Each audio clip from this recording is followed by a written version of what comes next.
कृष्ण ने अर्जुन को जवाब देते हुए समझाई है। ये बात लोगों को उनके कर्मों का फल हमेशा मिलता है। गीता सार।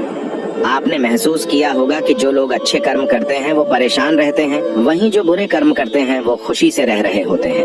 अच्छे कर्म करने वाले परेशान होते हैं कि आखिर उन्हें इतनी परीक्षा क्यों देनी पड़ रही है, जबकि जो अधर्म की राह में हैं वो खुश हैं और जिंदगी का लुत्फ उठा रहे हैं। अगर आपके मन में भी ये सवाल आया है तो आज हम आपको इसका जवाब देंगे। ये जवाब वो है जो भगवत गीता में लिखा है और श्री कृष्ण ने अर्जुन को दिया था। भगवत गीता में वर्णित कथा के अनुसार जब भी अर्जुन के मन में कोई दुविधा होती थी तो वो श्री कृष्ण के पास पहुंच जाते थे।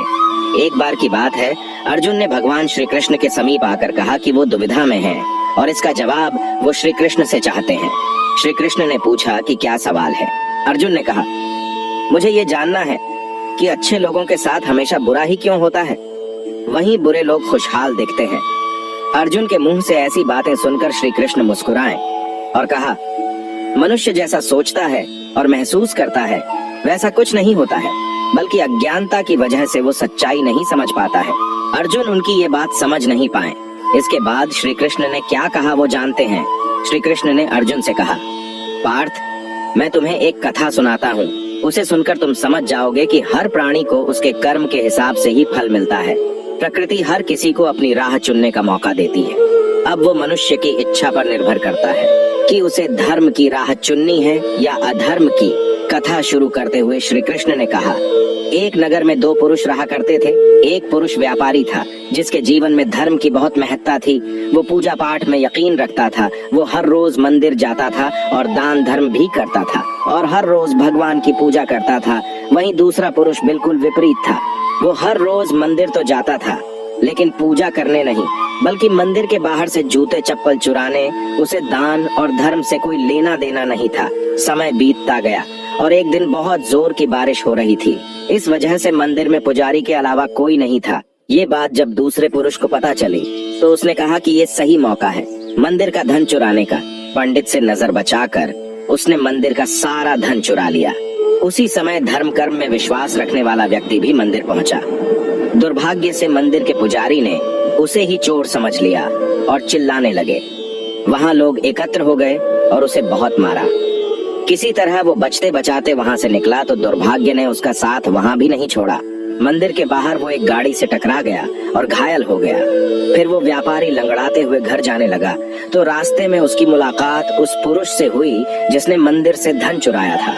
उसने कहा, आज तो मेरी किस्मत चमक गई, एक साथ इतना सारा धन मिल गया। ये सब देखकर उसे बहुत बुरा लगा और उसने अपने घर से भगवान की सारी तस्वीरें निकाल दी। कुछ सालों बाद दोनों पुरुषों की मृत्यु हो गई। मरने के बाद जब दोनों यमराज की सभा में पहुंचे और भले पुरुष ने दूसरे व्यक्ति को देखा तो उसे बहुत गुस्सा आया।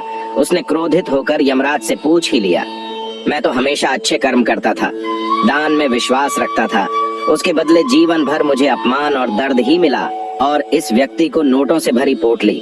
आखिर ऐसा भेदभाव क्यों? इस पर यमराज ने कहा, पुत्र, तुम गलत समझ रहे हो। जिस दिन तुम्हारी गाड़ी से टक्कर हुई थी वो दिन तुम्हारे जीवन का आखिरी दिन था, परंतु तुम्हारे अच्छे कर्मों की वजह से तुम्हारी मौत सिर्फ एक छोटी से चोट में बदल गई। तुम इस दुष्ट व्यक्ति के बारे में जानना चाहते हो। दरअसल इसके भाग्य में राजयोग था, मगर इसके कुकर्मों और अधर्म की वजह से वो सिर्फ एक छोटी सी धन की पोटली में बदल गया। कथा सुनाने के बाद श्री कृष्ण अर्जुन से कहते हैं, पार्थ, क्या अब तुम्हें तुम्हारे सवाल का जवाब मिल गया? ऐसा सोचना कि भगवान तुम्हारे कर्मों को नजरअंदाज कर रहे हैं, ये बिल्कुल भी सत्य नहीं है। भगवान हमें कब क्या किस रूप में दे रहा है मनुष्य को समझ में नहीं आता है, मगर आप अच्छे कर्म करते रहें तो भगवान की कृपा हमेशा बनी रहती है। इसलिए अपने अच्छे कर्मों को बदलना नहीं चाहिए, क्योंकि उसका फल हमें इसी जीवन में मिलता है। इसलिए मनुष्य का फर्ज है कि वो हमेशा अच्छे कर्म करते रहें, क्योंकि श्री कृष्ण ने गीता में भी बताया है कि किसी के द्वारा किया गया कर्म बेकार नहीं जाता है, चाहे वो अच्छा हो या बुरा।